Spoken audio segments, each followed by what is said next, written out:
Ndamuka muna sindu kudama faera. Asina kukanikwa nezvipanera. Aiwa, muye pano kamechini. COVID. Why? No. Not this time. That net.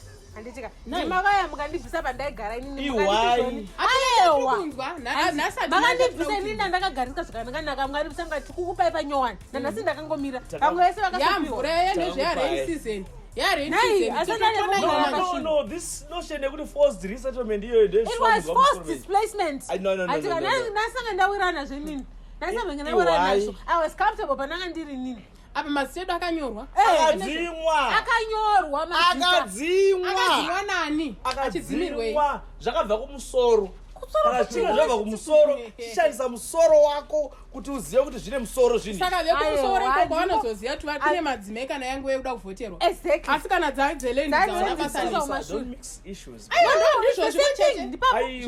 Ndipapo it affects isusu madzimai muno. Anditika isusu madzimai isusu nditopa ngechibherefisa panyaya madzimai emuchilonga muno. Aiwa ndizvida kunze kusvikamanisa kuti ndapiwa land iyi. Amutudzi zvoni vane madzimai vekumasvingo vari kuuya vari kutowana land kunde tiri kuno muchilonga mashistu govese vakapiwa nini. Chinzwai in a polite way.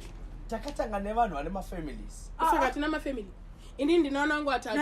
Handina family. Haisi family. In blunt terms, takatanga nevanhu vane varume kwete Mvana. Mvana ndiani? Makurasika. Ipapo makurasika. Mvana tozodziona pamberi apa. Makutorasika. Ane murume asina murume mukadzi. Iright yedu. Iright ikodzero yedu vadzimai yekuti ndosaka madzimai ane varume vakapiwa land yawo. Koni ndasi mudzimai. Izwaika akumana. Ndamurumai munodi tikudza kuti hamuna varume musavhote. Thank you. Munodi kudaro. Don't mix issues here. No, it's the same thing. Yeah, the land. Tukuzona kuti tinayo panapa iri kunetsa. Muri kupa vanhu. Tanga ma families. Atanga vanhu vekumusangano. Atotanga bas. Muta politics. Aiwa vanhu vesakauya. Tatanga kupa vanhu. Chaiwo vanhu. Vemusangano kwenyu. Vane murume. Ani? Ambe Bridget. Varicha menopause ka? Saka. Avachatambwe nawo. Avachakwezve. Mujoni ka. Saka. Land yako iri kujoni izvozvi. Kana kuti land yako iri kwamuzarabani. Kana kuti kubuyera. Kana kuti kukocha. Kana kuti kumafararikwa. Kana kuti checheche. Ausifana kukwira munda ndodi tikuda 50-50 palendi. 50-50. Mona muchilonga. Don't abuse your rights. Mimi ndima kuto abuse. No, ndingoti ndikukudzai.